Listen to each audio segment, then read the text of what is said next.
माननीय पत्रकार नीरज माहिरे जी भी हमारे साथ चर्चा में शामिल हो चुके हैं। आप तीनों मेहमानों का इस्तकबाल है, स्वागत है। चर्चा का आगाज नीरज माहिरे जी आप ही से दरअसल मैं करना चाहूंगा।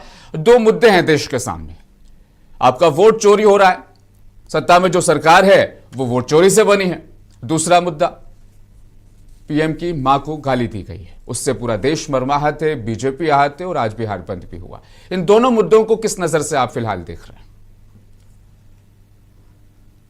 है कि इस तरह की बात किसी भी राजनेता, प्रधानमंत्री तो बहुत बड़ी चीज है, किसी भी राजनेता के खिलाफ नहीं होनी चाहिए। इस तरह की टिप्पणी की मैं बिल्कुल निंदा करता हूं। मुझे लगता है मेरे साथी जितने पैनलिस्ट थे सबको इस बात का निंदा करनी भी चाहिए। दूसरी बड़ी बात, जो राजनीति है, एक तो राजनीति में हो, सड़क पे हो रही हो या संसद में हो रही हो, लगातार पिछले 10-12 साल से देखा जा रहा है कि सदन की और सड़क पे संसद की सबकी, शब्दों की, नेताओं की गरिमा लगातार गिर रही है। मिनट टू मिनट गिर रही है, सेकंड टू सेकंड गिर रही है। आरोप प्रत्यारोप लगाते समय या बोलते समय तमाम ऐसे शब्दों का प्रयोग किया जा रहा है खुलेआम, कि वो निश्चित रूप से निंदनीय है। मुझे लगता है कि सबसे पहले भाषा और अनुशासन, भाषा पर अनुशासित करनी चाहिए, फिर राजनीति की बात करनी चाहिए। तमाम चीजें हैं जिनमें शुरुआत कहीं से हुई, किसी ने किसी को गाली दी। निश्चित रूप से जो आपने बोया है वो आपको काटना पड़ेगा, ये हमारे ग्रंथों में, शास्त्रों में लिखा है। तो वो हो रहा है, जब आप किसी को दोगे तो जवाब कोई और देगा, आपसे कुछ सवाल पूछा जाएगा तो आप जवाब देंगे, वो चलता है। और एक राजनीति का वो अब लगभग मुझे लगता है हिस्सा बनता जा रहा है। रही बात जो दूसरा सवाल आपका है, मुझे लगता है कि उस पर भी बहुत सारी चीजें हैं जिनको आदमी को क्लियरफाई कर देखना पड़ेगा, तमाम चीजों को बात करनी पड़ेगी। आप गाली की बात को भी ले आए और लोग, मैंने अक्सर कर देखा है, ऐसा होता है कि अगर आपने मुझे गाली दी तो मैं अवॉइड करता हूं कि कोई दूसरा ना जान पाए कि हमें गाली दी, या जो थे उसको बात को आदमी डिनाई कर देता है। लेकिन चूंकि मामला राजनीति से जुड़ा है, राजनीतिकरण करना है, तो मुझे लगता है कि इसमें बहुत सारी राजनीति हो गई और इतनी ज्यादा राजनीति हो गई, ये परवाह नहीं करी गई कि राजनीति में कि हम किस चीज को लेकर राजनीति कर रहे हैं।